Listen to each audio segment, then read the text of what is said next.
Alors, en ce moment, on a un réel problème. Le Canada, disons le Québec, est en train de réfléchir sur la possibilité d'éliminer le permis de travail. Je vais t'expliquer ici pourquoi.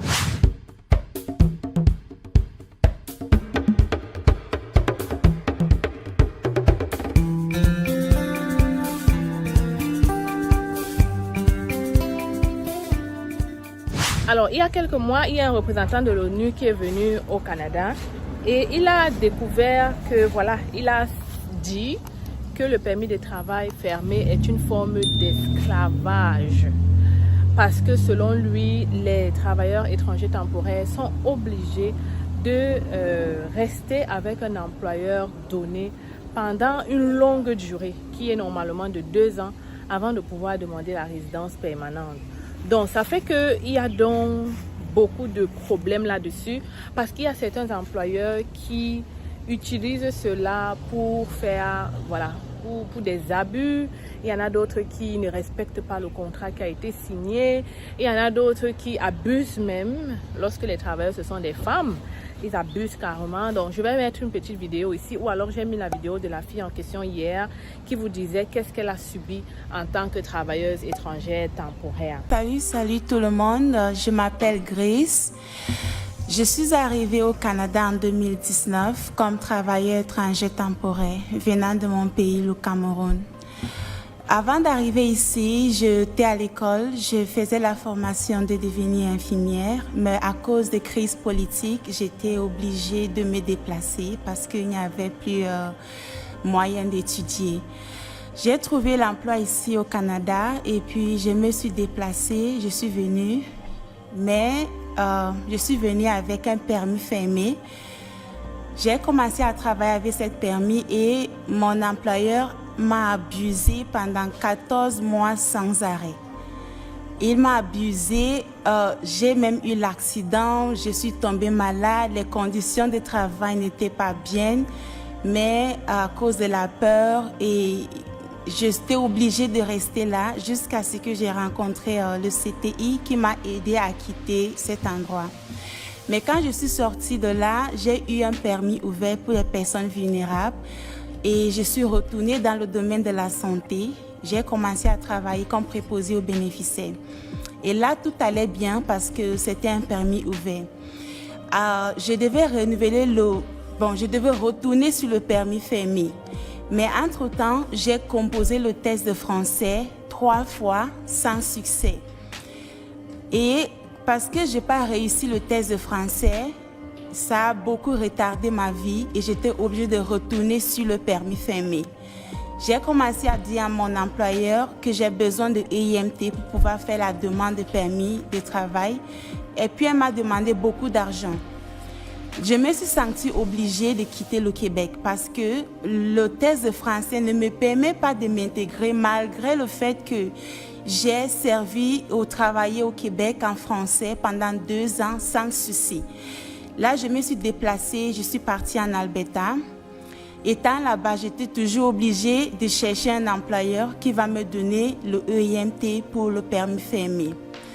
J'ai trouvé un employeur, il a accepté et puis il m'a dit qu'il va me donner le EIMT. Il m'a donné un document. J'ai utilisé ça pour faire la demande de mon permis de travail fermé. L'immigration m'a dit de rester là-bas jusqu'à ce que eux me répondent. Je suis restée. Entre-temps, le cercle d'abus a recommencé. Mon employeur a commencé à m'harceler sexuellement, psychologiquement, commencé à me dire que je n'ai pas le droit de sortir parce que j'étais préposée aux bénéficiaires, mais à domicile. Donc, je vivais avec mon employeur.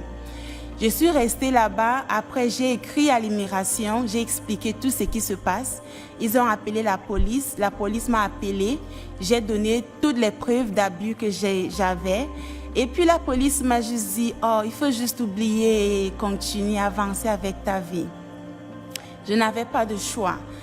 Je suis restée jusqu'à le 15 août 2022. L'immigration m'a répondu en disant que la demande de permis a été refusée à cause de manque de EIMT. Le 16 août, j'ai appelé le bureau de EIMT pour demander mais pourquoi est-ce que le permis a été refusé? Et puis, le bureau m'a dit parce que mon employeur a fait la demande, mais il n'a pas inclus mon nom. Et quand j'ai demandé à mon employeur, il m'a dit « Oui, ma fille a fait ça parce qu'il voulait se débarrasser de toi. » Donc, j'ai perdu encore 7 mois de ma vie pour rien.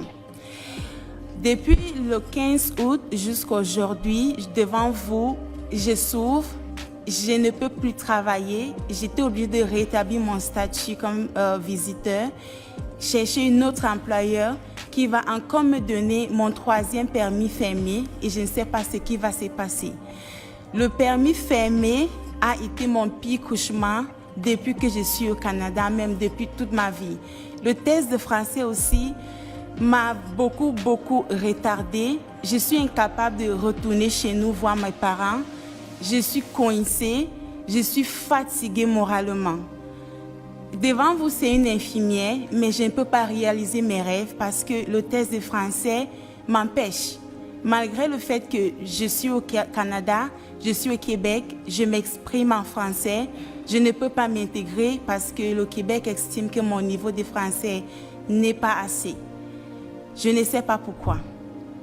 Mais si je suis devant vous aujourd'hui, c'est pour vous dire que s'il vous plaît, ce n'est pas juste moi qui est dans cette situation. Il y a beaucoup d'entre nous qui ne sont pas capables de sortir et de parler. Nous avons vraiment besoin de... Merci. Donc, en plus de ça, il y a plusieurs organismes, des immigrants, mais aussi plusieurs organismes qui soutiennent les droits de l'homme et tout ça, qui sont un peu entrés, qui se sont mêlés, en fait, avec cette histoire de permis. Ça fait que le Canada, en ce moment, se trouve buté. Ils sont donc en train de réfléchir. Le ministre de l'Immigration est en train de réfléchir sur la question du permis de travail fermé. Elle était censée rencontrer justement ce représentant de l'ONU, mais cela n'a pas été fait. Donc, en ce moment, beaucoup de gens sont en train de dire ça et là que le permis de travail fermé va être stoppé complètement parce qu'on n'a pas envie que le Canada soit vu comme ce pays-là qui favorise l'esclavage de l'être humain. Donc maintenant, il y a une grosse question là derrière. Est-ce que réellement le ministre de l'Immigration québécois a décidé que ce sera fermé? La réponse est non. Donc, est-ce que le ministre a décidé que ce sera arrêté? Non. Quel est son point de vue? Elle a plutôt dit, n'est-ce pas, qu'elle va peut-être se pencher sur les propositions que les autres organismes lui ont données. Et les propositions là, ce sont lesquelles? C'est que d'autres personnes pensent qu'on pourrait peut-être parler d'un permis de travail sectoriel. Ça veut dire qu'on va te donner un permis de travail pour un secteur ou alors un permis de travail régional, c'est-à-dire que tu seras obligé de travailler dans une région, peut-être plus pour un employeur donné, mais tu seras obligé de rester dans une région. Donc voilà, voilà en fait ce qu'elle pense regarder. Hein? Je pense que la ministre ne peut jamais imaginer abolir complètement le permis de travail fermé pour plusieurs raisons. La première, c'est que le Canada en ce moment est encore en pénurie de main-d'œuvre et qu'on a toujours besoin de cette main-d'œuvre-là qualifiée, certes, travailleurs étrangers, mais c'est une main-d'œuvre qualifiée. La deuxième raison, c'est quoi? C'est que ces travailleurs étrangers temporaires qui subissent des abus ont la possibilité, s'ils ont des preuves, de demander tout simplement un permis de travail ouvert. Et si les preuves sont justifiées, ils auront leur permis de travail ouvert. Donc, maintenant, est-ce que ces travailleurs ne sont pas avertis? Est-ce qu'ils ne connaissent pas leurs droits? Je pense que c'est plutôt ça la question. Il faudrait plus leur dire qu'est-ce qu'il faut faire en cas de problème. Et je pense que c'est ça qui sera fait. Mais de là à abolir le permis de travail fermé, je ne pense pas. Autre chose aussi, c'est qu'il faut comprendre que même si le Canada décide d'abolir ce permis de travail fermé, ils vont trouver d'autres stratèges, d'autres stratégies pour faire entrer les travailleurs.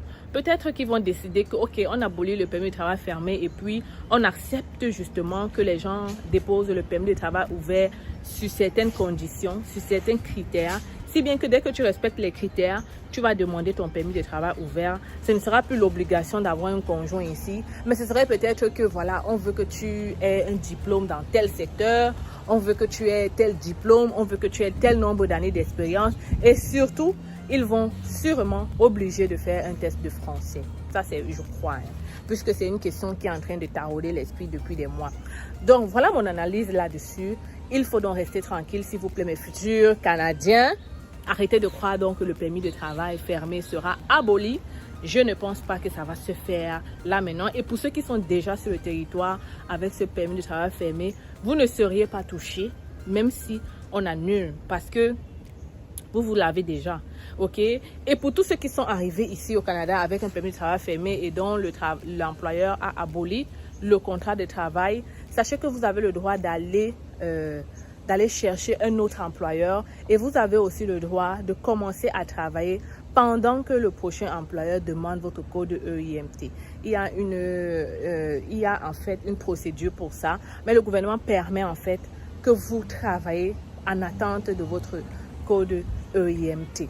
Donc, voilà ce que je voulais vous dire. Pour ceux donc qui souhaitent toujours venir au Canada travailler avec ce permis de travail, sachez que nous avons le guide des travailleurs, celui-là qui t'apprend comment faire ton CV canadien et surtout qui te montre comment te préparer pour une entrevue. Et plus encore, ce que les gens adorent dans ce guide, c'est que je te montre la liste des employeurs qui recrutent à l'international, d'autres stratégies que tu peux mettre en place pour toi aussi trouver ton emploi rapidement. Donc, les amis, gardez bien en tête que c'est sûr, le permis de travail fermé n'a jamais été aboli au Canada et ce n'est écrit nulle part que ce sera aboli en novembre. La question a été soulevée à cause premièrement du représentant de l'ONU, mais aussi à cause de la fille qui a rapporté comme quoi elle a eu des abus et aussi à cause de d'autres commentaires des gens qui viennent avec le permis de travail. Mais on ne peut en aucune façon vraiment abolir ça comme ça. Impossible, les amis.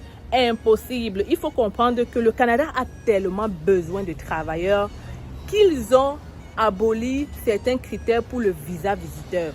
Et je pense que c'est mon avis, c'est ce que je pense. Je n'ai pas dit que c'est ce qu'il en est.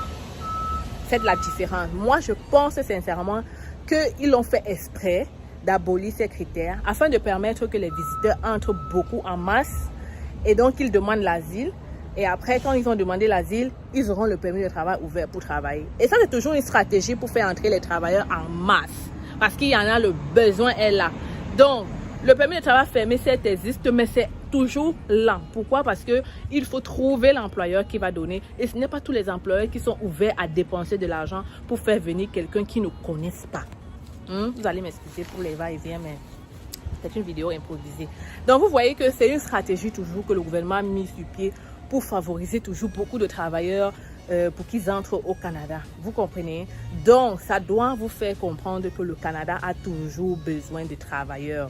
Et donc, abolir le permis de travail fermé, ce serait impossible parce qu'ils ont mis tellement d'argent. Je voyais dans un reportage, on parlait des milliards de dollars qui ont été investis pour ce programme de permis de travail fermé. Il faut savoir que pour recruter de l'international, recrutement Santé Québec, recrutement Journée Québec, tout ça, c'est l'argent que le gouvernement met sur pied pour vous, hein. Donc, le gouvernement ne peut pas dépenser autant pour abolir ça. Impossible.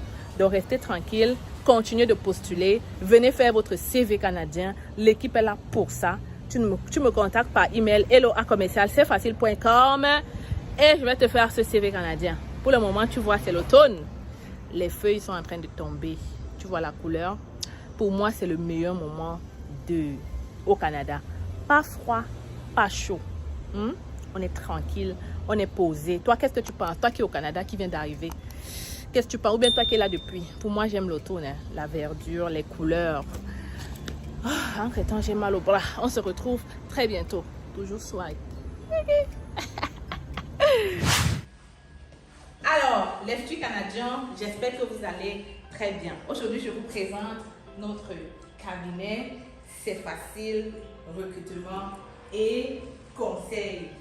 Oui, les amis, je suis au Cameroun.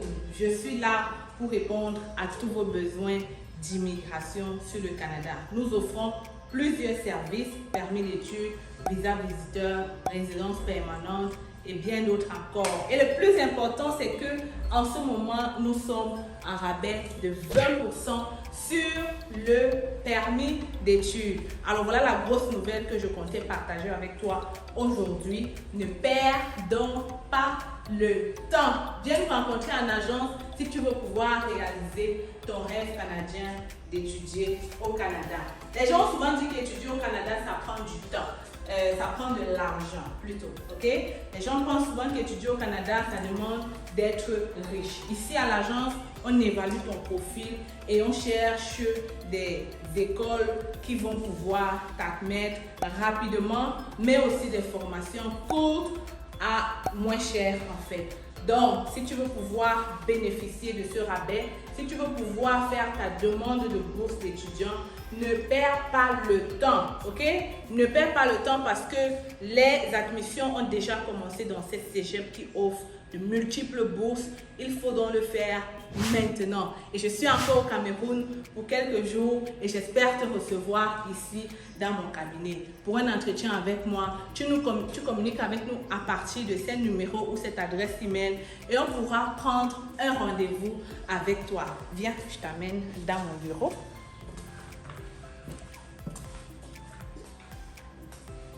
Alors, bienvenue dans le bureau de C'est Facile. Tu viens juste d'arriver. Hein?